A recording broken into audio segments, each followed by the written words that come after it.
Hello বন্ধুরা, সকলকে জানাই হৃদয়ে বসবাস চ্যানেলের পক্ষ থেকে অনেক অনেক শুভেচ্ছা ও অভিনন্দন। বন্ধুরা, আজ আমি আবারও হাজির হয়েছি নতুন একটি ভিডিও নিয়ে। আশা করি সকলেই আমার সাথে থাকবেন।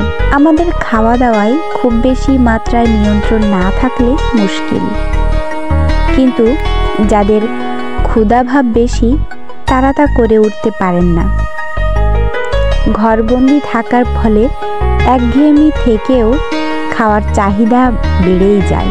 ফাস্ট ফুড, জাঙ্ক ফুড খেয়ে ওজন বাড়িয়ে ফেলেছেন, যার কারণে রোগ প্রতিরোধ ক্ষমতা কমছে, বাড়ছে বিপদ।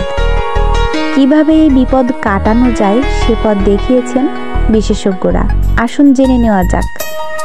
ওয়েবসিটি জার্নালে প্রকাশিত প্রবন্ধ থেকে জানা গেছে, খাবারের মোট ক্যালোরির 25% প্রোটিন থেকে এলে ভুলভাল খাবার খাওয়ার প্রবণতা প্রায় 60% কমে যায়। কাজেই দিনের প্রতিটি খাবারের সঙ্গে পর্যাপ্ত প্রোটিন যেন থাকে সেটি খেয়াল রাখতে হবে। ভারতের হরমোন বিশেষজ্ঞ সতীনাথ মুখোপাধ্যায় বলেন, খুব খিদে পেলে ভাজা বা প্রসেসড ফুডের আসক্তি বেড়ে যায়। কাজেই খিদে চেপে রাখবেন না, অল্প খিদে পেলেই স্বাস্থ্যকর খাবার খেয়ে নেবেন। আসক্তি কাটানোর উপায়।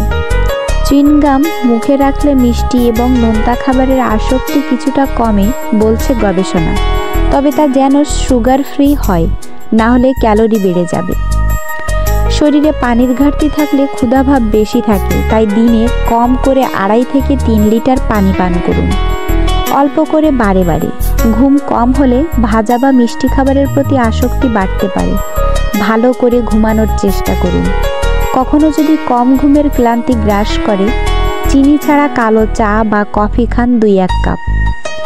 মানসিক চাপ বাড়লে গ্লুকোজ সমৃদ্ধ খাবার খাওয়ার তীব্র আকাঙ্ক্ষা হয়, তবে তার স্থায়িত্ব থাকে 3 থেকে 5 মিনিট।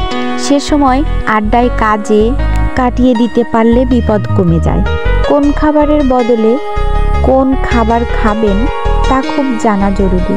যেমন ধরুন, চিনির বদলে সুগার সাবস্টিটিউট খেয়ে ভাবলেন হাই ক্যালোরির ধাক্কা সামলাচ্ছেন, আসলে হলো ঠিক এর উল্টো। চিনির গ্লুকোজ মস্তিষ্কের উদ্দীপনা নিয়ে আসে বলেই মিষ্টি খেয়ে তৃপ্তি হয়, কিন্তু সুগার সাবস্টিটিউটে তো গ্লুকোজ নেই, ফলে তা খাওয়ার পরও অতৃপ্ত থেকে যাওয়ার সম্ভাবনা। মিষ্টি খাওয়ার ইচ্ছে সারাদিন ধরে তাড়া করলো, সেই তাড়নায় উল্টোপাল্টা ক্যালোরি শরীরে ঢুকলো অনেক। সেজন্যই যারা চিনি ছাড়া চা কফি খেতে পারেন না, তাদেরকে সুগার সাবস্টিটিউটের বদলে অল্প করে চিনি দিয়ে খেতে বলেছেন বিশেষজ্ঞরা। খুব মোটা মানুষ বা ডায়াবেটিসদের বেলায়ও তাই। এতে দিনভর মিষ্টি খাওয়ার ইচ্ছে কম থাকে। এমনভাবে চলতে হয় যাতে খাওয়ার ইচ্ছে মেটে, ক্ষতিও না হয় শরীরের। যেমন চিপসের বদলে খান স্বাস্থ্যকর কাজু, চিনেবাদাম ও আখরোট। ক্যান্ডি বা পেস্ট্রির বদলে খান ফল, কিশমিশ বা খেজুর খেলেও কাজ হবে। তো বন্ধুরা, আমরা যদি পরিমিত খাবারের মাধ্যমে আমাদের শরীরকে সুস্থ রাখতে চাই, অবশ্যই এই নিয়মগুলো মেনে চলব এবং নিজে সুস্থ থাকব, অপরকেও সুস্থ রাখব। তো বন্ধুরা, আজ এ পর্যন্তই। সকলে ভালো থাকবেন, সুস্থ থাকবেন। দেখা হবে অন্য কোনো ভিডিওতে।